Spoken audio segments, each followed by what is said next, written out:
the former Senator John Edwards. And those are some of the headlines. This is Democracy Now!, democracynow.org, the War and Peace Report. I'm Amy Goodman. The Justice Department has ordered Florida, a key swing state, to end a controversial voter purge that's primarily targeted Latino, Democratic, and independent-minded voters. Some Democratic politicians have expressed fear the purge could help Mitt Romney win the state in November. Earlier this month, Florida began using an outdated driver's license database to identify more than 180,000 non-citizens who were registered to vote. It later whittled the list down to 2,600 voters and forwarded those names to counties.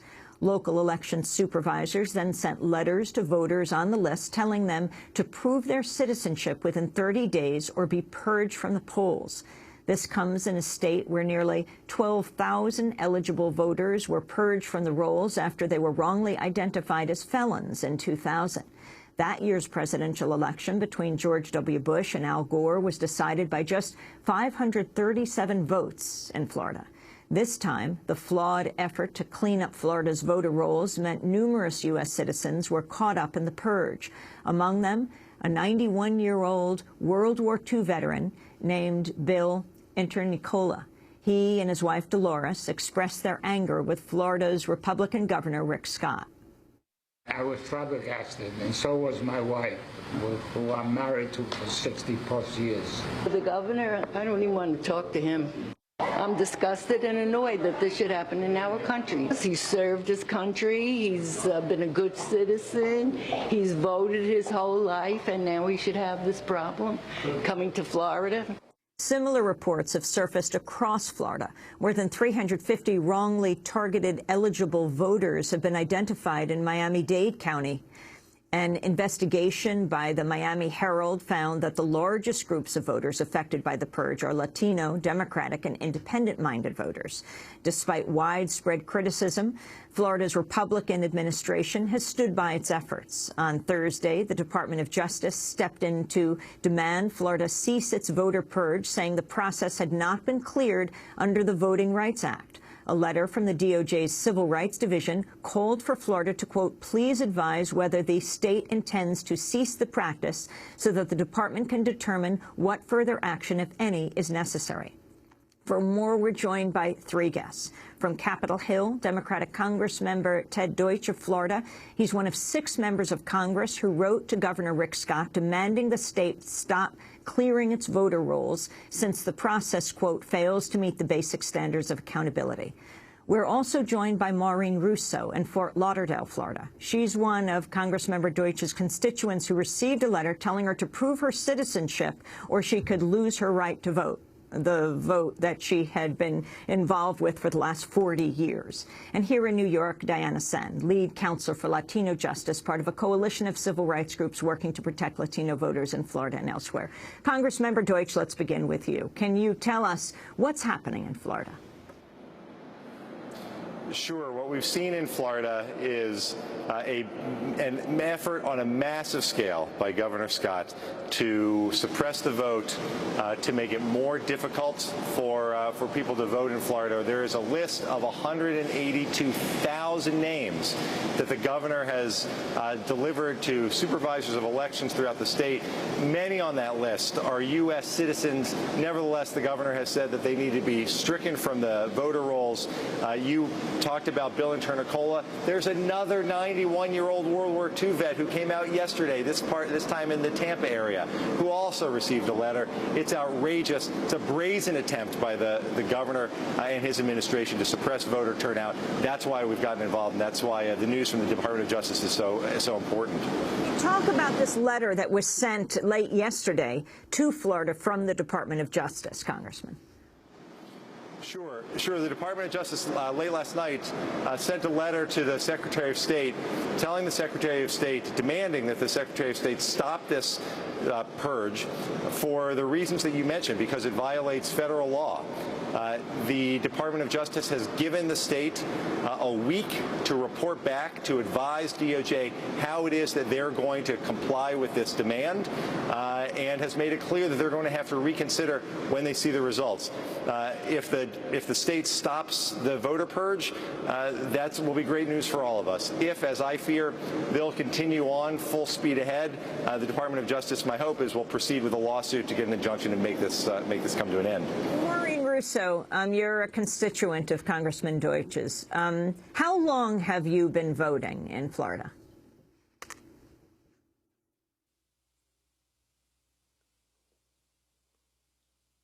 Maureen, are you able to hear me? Yes. Okay, we're going to... Good morning. Hi, it's great to have you with us. Thank you. Can you I've been tell us, voting... how long have you been voting? I've been voting for 40 years. 40 years. So what happened? Can you describe the letter you received? I received a letter asking me to prove that I'm a U.S. citizen. I sent my passport, and I did receive a phone call saying that it was a mistake, that they sent the letter, but I did ask for something in writing. So when I go to the polls, in November, I'll go there confidently, knowing that I have some sort of proof that I am a U.S. citizen and that I've proved that. Who is it who called you after you received the letter to say that that letter should not have been sent to you? Dr. Brenda Snipes. And who is she? She's the supervisor of elections in Broward County. And did she explain why it was that you were being told you were purged from the polls if you couldn't present the proper ID? No, she didn't explain anything. She just was apologizing to me. Why is it, Maureen Russo, that you believe you were targeted with this letter? I believe it's because I'm a registered Democrat. Did you say that to the caller? Excuse me? Did I say? Did you say that to the woman who called you? No, I did not. I really didn't think that at the time, but as the days have gone on, I am starting to think that more and more. And what guarantee do you have that when you go to the polls, you will be able to vote? Did they send you a letter saying that they had made a mistake? It was Broward County Election Supervisor Dr. Brenda Snipes that called you personally? Yes. No, I have not been sent anything, nothing in writing. I'm hoping that I get that. I want to go to the Broward County Election Supervisor, Dr. Brenda Snipes, who said on Thursday she'll seek more information about the 259 potential non-citizens her office was alerted to.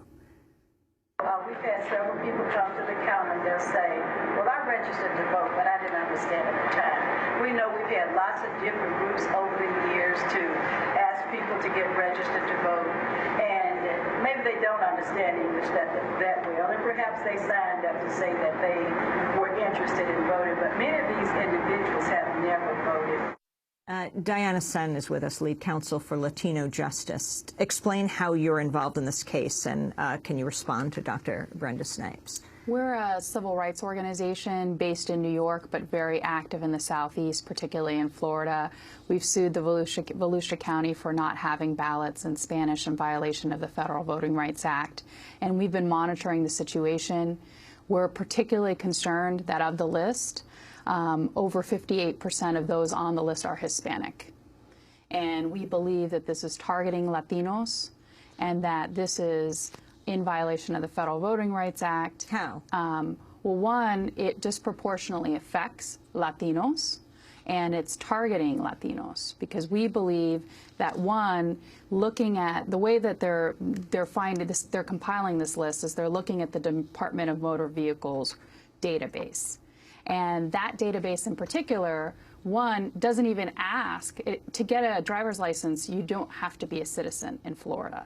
So you actually have a database that doesn't even need or require citizenship for a license. And what they're doing is they're taking those records, some are even 12, 15 years old, and they're taking that list and allegedly picking people that they think are non-citizens. At least that's from what we're being able to see.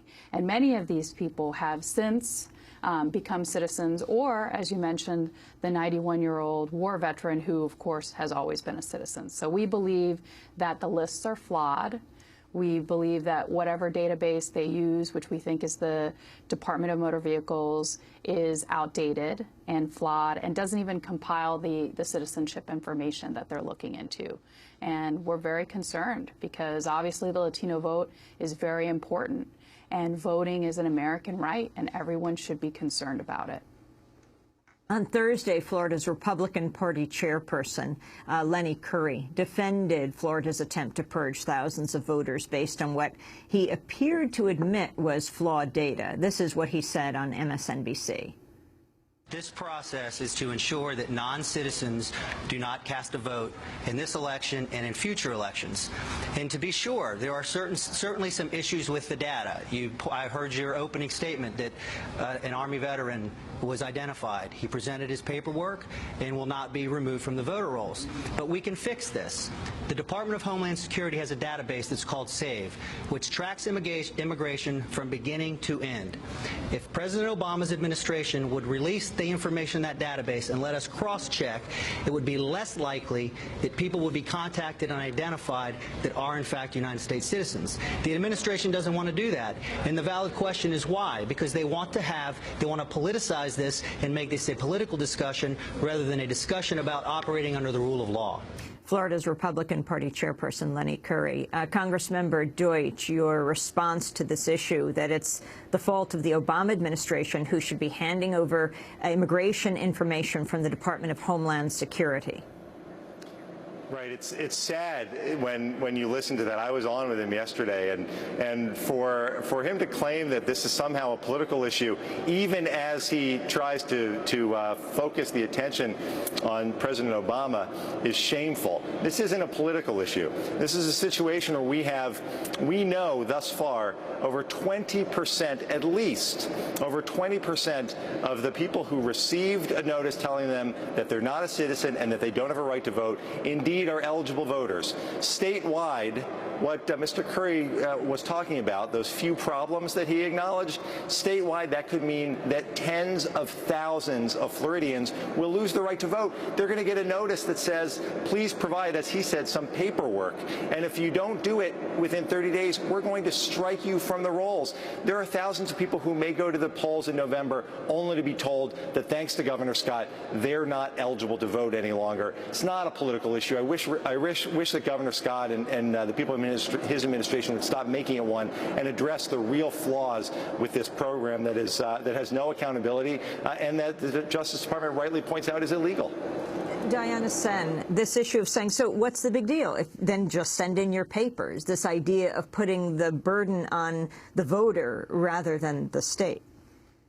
Well, I mean, these are registered voters. These are voters who have already properly registered. They've voted multiple times, and, you know, they have the right to vote. And I think the key here is we have to look at it from, if you vote and you are not a citizen, that is a crime. And people are not going to have criminal liability to vote if they're not citizens. What about the demand that the Department of Homeland Security hand over information? Well, one, we find that to be problematic because, one, that puts the onus on the federal government, which is already overburdened by immigration matters. Two, we also believe that there are issues as well with matching of databases, particularly with Latino voters, which we know are being disproportionately affected here. Mainly with Latino voters, many have two surnames, two last names, there's hyphens, and there's very different issues with the names. And there's a large possibility of error if you actually take the databases and change it. In fact, in Florida, they had this issue with the no-match vote, where when surnames didn't match, they would try to kick out voters. And that had a disproportionate impact on Latino voters because obviously there is error in the two surnames and the order and also the hyphenation.